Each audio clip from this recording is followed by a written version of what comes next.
how to fix crashes, errors, and loading issues, and also not working with Chai app.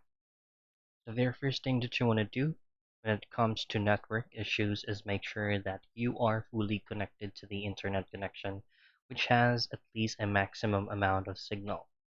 Now, if you're using your mobile data, ensure that you have sufficient balance to run the application smoothly.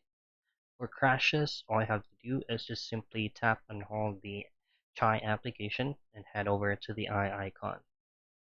In here, you should be able to see three options below: force stop, uninstall, and clear data. Now choose on clear data and make sure that you do clear all data and clear cache as well. Now once everything is done, just simply rerun the application, see if there is any changes. Now the last thing you would do is, if you already updated Chai application to its latest version, then what you want to do is just by simply reinstalling the app by pressing and holding it. Go to the eye icon, choose uninstall, hit on OK, and then just simply re-download the application again.